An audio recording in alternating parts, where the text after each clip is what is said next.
Assalamualaikum warahmatullahi wabarakatuh. Salam kebajikan, salam Om Swastiastu, Namo Buddhaya, salam sejahtera bagi kita semua. Perkenalkan, saya Julian Hidayat.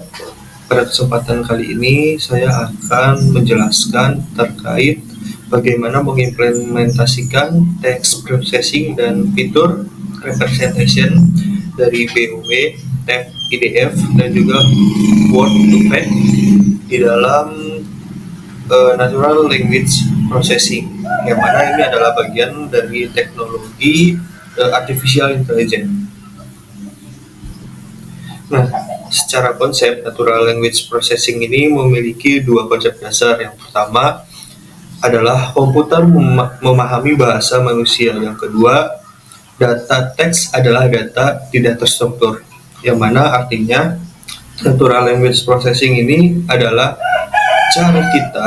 cara manusia mengajari komputer untuk memahami bahasa manusia berdasarkan data teks yang bersifat tidak struktur menjadi sebuah data yang terstruktur.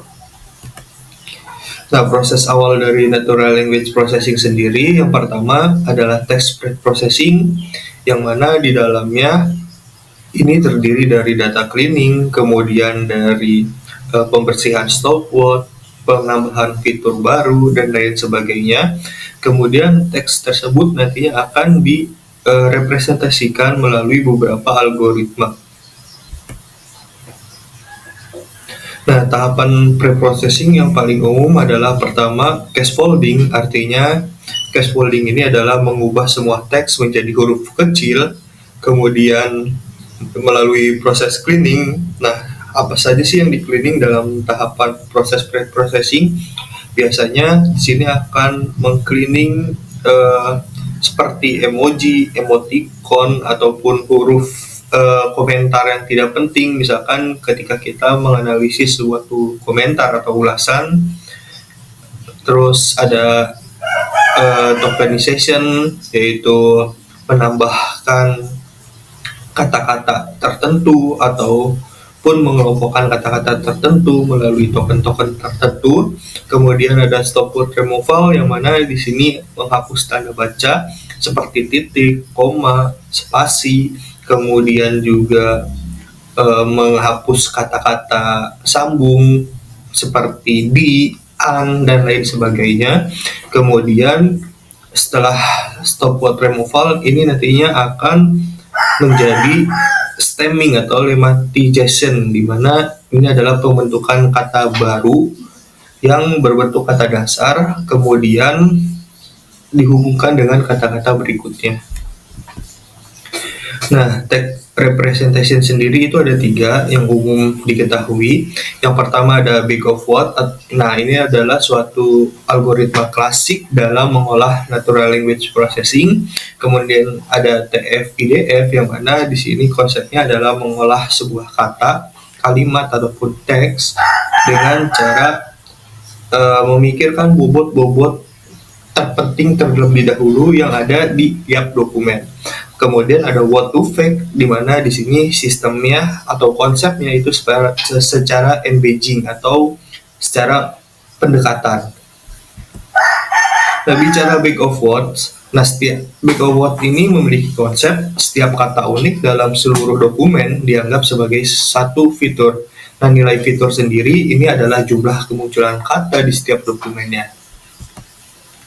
Kemudian kita melihat contoh di dalam dokumen 1, ini ada kalimat teknologi AI membantu manusia bekerja lebih cepat, dan di kalimat dalam dokumen 2 ini terdapat kalimat AI membantu komputer belajar dari data. Nah, jika dilihat di dalam kalimat di 2 dokumen tersebut, BOW ini hanya membagikan beberapa kata dalam bentuk tabel distribusi frekuensi, yang mana kata teknologi ini ternyata hanya ada 1 di dalam dokumen 1. Lalu AI ada di dalam dokumen 1 dan dokumen 2 yang frekuensinya hanya muncul 1 kali. Nah, di dalam BOW data ini bukan termasuk makna. Seperti yang dijelaskan tadi bahwa BOW ini hanya paham atau hanya menginstruksikan mesin untuk mencari berapa kata di dalam berapa data, seperti itu konsepnya.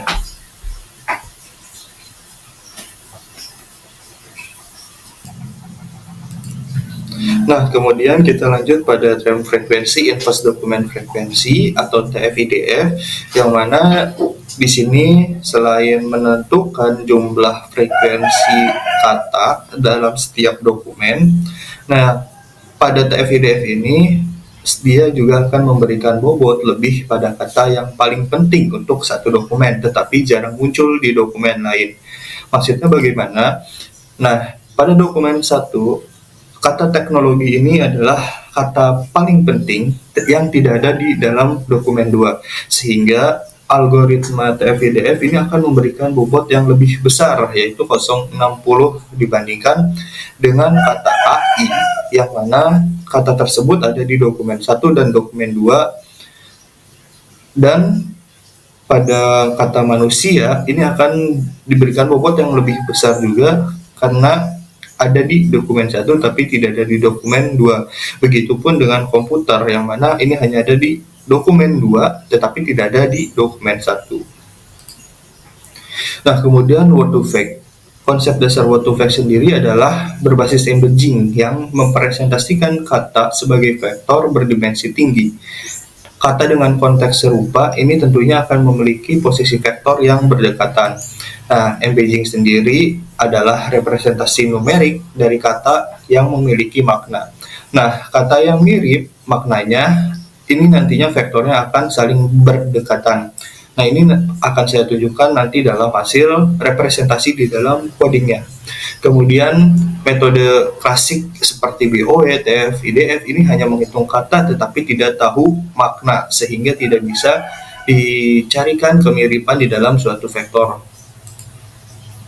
Misalkan di sini kata teknologi ini nantinya akan dibagi menjadi beberapa dimensi, yaitu dimensi 1, dimensi 2, dimensi 3. Jika dilihat pada tabel teknologi,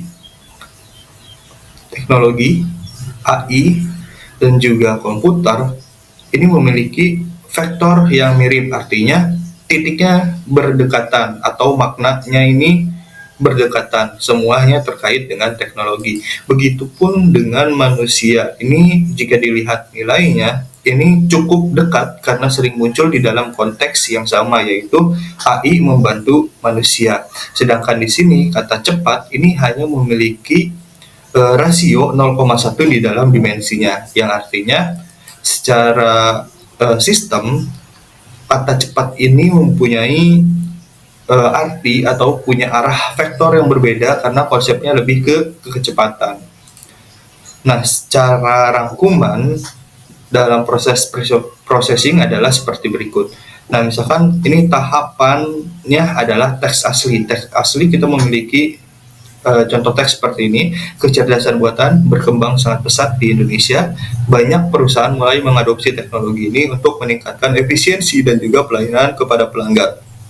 Nah, dari teks tersebut kita masuk ke dalam lowercase, di mana teks tersebut dirubah menjadi huruf kecil semua, kemudian di cleaning dan tokenizing. Nah, di cleaning ini bisa dilihat nanti dihapus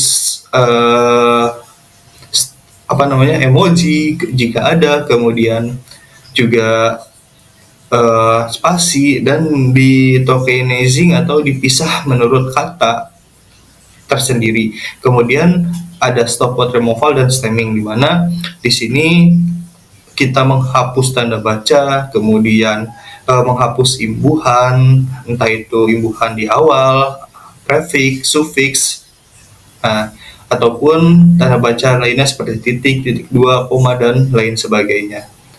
Nah, mungkin itu saja dalam penjelasan konsep dari project pre-processing dan juga text representation sebagai dasar agar kita memahami bagaimana nantinya di dalam pengkodingannya. Kita akan lanjut ke dalam pembahasan codingnya. Nah, sekarang kita akan lanjut ke pembahasan di dalam pembuktian codingnya. Yang pertama yang teman harus siapkan adalah environment atau lingkungannya, yaitu ada Pandas, NumPy, Scikit-learn, NLTK, Sastrawi, Gensim, Matplotlib, dan juga OpenCL. Nah, kemudian teman-teman memanggil nih tiap-tiap fungsi di dalam environment-nya sendiri. Kemudian teman-teman input dari dataset yang ada. Di sini saya mempunyai dataset yang sudah saya ambil dari beberapa berita, yaitu dengan nama dataset up NLP. Nah, kemudian kita memuat datasetnya dengan perintah load dataset. Setelah itu kita deteksi dulu nih kolom teks yang terdapat pada dataset, di mana di sini hasilnya adalah di dalam dataset saya ini ada 3 baris kolom, yang mana kolom teks ini adalah berisi teks yang nantinya akan dipakai sebagai pemrosesan NLP-nya. Nah, kemudian pada pre-processing seperti yang sudah dijelaskan di sini kita akan menggunakan stopword Indonesia, terus tambahan stopwordnya ada kata hubung yaitu seperti yang, dan, di, ke, dari, untuk, dan lain sebagainya. Kemudian stemming dalam cleaning itu terkait URL, mention, tanda baca, lalu emoji, dan juga bilangan biner. Kemudian setelah di cleaning semua itu akan masuk ke dalam tahapan tokenisasi. Kemudian dihapus dan dibuat token yang baru.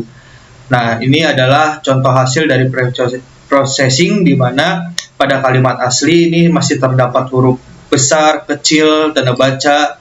Nah, setelah dibersihkan hasilnya adalah seperti ini, tidak ada kata tanda baca ataupun huruf besar ataupun kecil.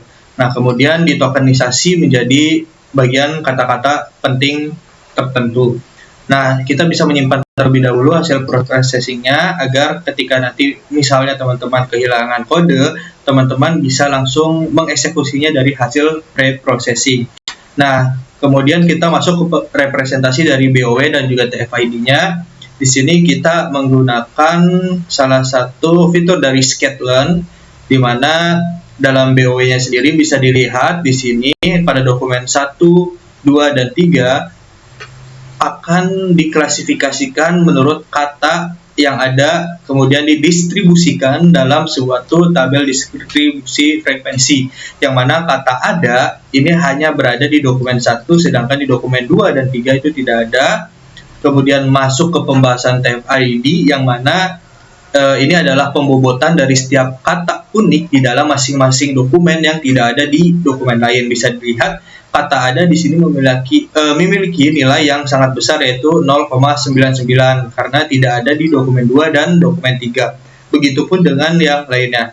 Setelah itu kita akan mencari nih 20 kata paling informatif menurut TF-IDF, yang mana di sini ada daerah, ilegal, purbaya, dan lain sebagainya. Kemudian setelah itu kita juga bisa melihat nih similarity atau kesamaan dokumen menggunakan TF-IDF consign, yang mana di sini bisa dilihat bahwa dokumen 1 ini sama persis dengan dokumen 1 dan hampir mirip dengan dokumen 3, tetapi tidak mirip sama sekali dengan dokumen 2. Bisa dilihat pada matriks ini. Kemudian dokumen 2 ini tidak mirip sama sekali dengan dokumen 1, sangat mirip dengan dokumen 2, tetapi hampir mirip dengan dokumen 3. Begitupun seterusnya. Nah, setelah itu kita bisa visualisasi kata-kata penting yang paling banyak muncul dengan bobot yang tinggi di dalam TF-IDF-nya. Setelah itu kita masuk ke dalam nah ini vektorisasi dari yang word to fact-nya. Jadi seperti yang sudah dijelaskan bahwasanya word to fact ini nantinya akan memvektorisasikan dan mengkelompokkan kata-kata yang dianggap mirip. Nah, seperti ini terdapat beberapa klaster seperti tembakau, hasil, industri, dan pasar. Ini terdapat di anggap saja ini di klaster 1 dan lain sebagainya. Bisa dilihat di sini summary-nya bahwa interpretasi dari what to fake ini berhasil memisahkan tema ekonomi dan sosial secara alami tanpa diberi label manual.